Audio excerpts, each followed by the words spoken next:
All right, welcome back.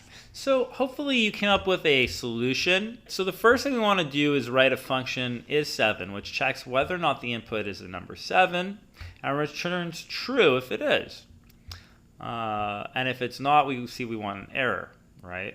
All right, so how do we actually write this out? Well, since we're going to do this as a function, we're going to put this function outside of our main function. So I'm going to say function is 7. And since it's taking a number, I'm going to name this number n, all right? And we're going to explicitly declare data type at i32, as 7 is going to fall in the umbrella of this.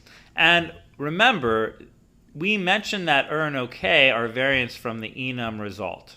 So how do I input this? Well, what I could do is I could say we're going to bring in this enum result, which has a data types.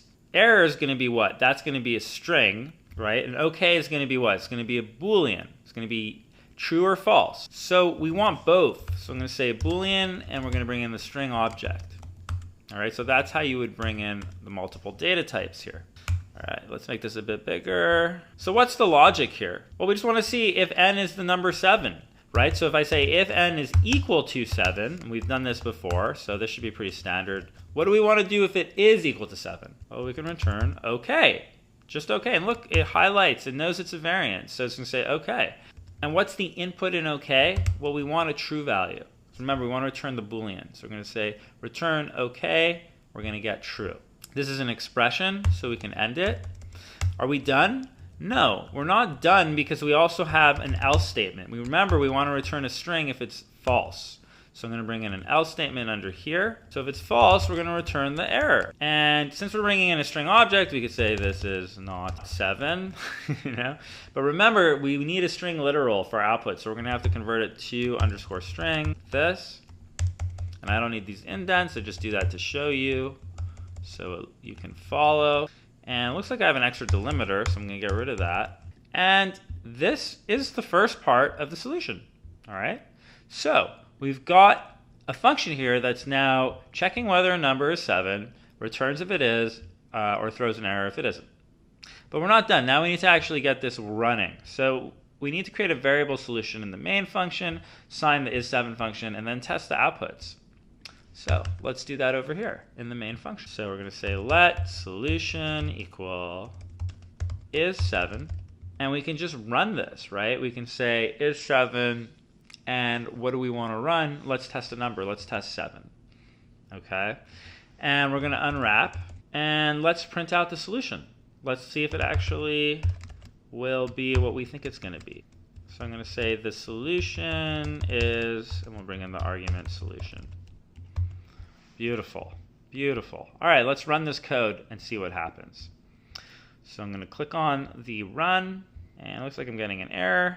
And it says that we expected one of, oh, so I forgot in my haste, maybe you noticed this, the arrow. We can't forget the single-lined arrow. So I'm going to go ahead and rerun with the arrow, and now we see we're getting a compile. And if I scroll down to standard output, we see, oops, there it is. Let's go down to standard output. We see the solution is true. The solution is true. So that means that we have a working solution. We have a working solution. Now to double check, I can try a different number in the output. So we could say is7, we can run 8. And if we scroll down now, notice we don't have anything in the standard output because we throw this error and it's panicked. So we never actually get to a standard output. And that error is, this is not 7, right? There it is. That's the error that we wrote. It's an error that we wrote. Okay, so that's a solution, and hopefully this is pretty clear about how error handling works in Rust, or at least gives you a good footing. So from here you can go off and explore and get deeper with unwrapping, with expect and unwrap, and the formatting display, and understanding how display works. You know, if we remove the unwrap, for example, this isn't going to run, and you should investigate why. So for a bonus, you should understand how all this is working, and you should be able to explain it in our Discord. But great work making it this far. We've got some pretty interesting concepts coming up in this section, so I hope you're ready for that. Take your time with each one. These are more advanced concepts. We do our best to keep the examples as practical as possible by really breaking them down. The best thing you can do in this section is to ensure and check yourself that that you understand more than anything else, more than the muscle memory of how to type things out, what's going on behind the code, why it works the way it works. That's really what's going to take you far. That plus your own time and effort is how you advance to the next level. So have fun, take your time with it, don't stress, and you know where to find me. I'll be in the next video where we can continue moving forward together. Okay, good stuff. I'll see you there. Bye for now.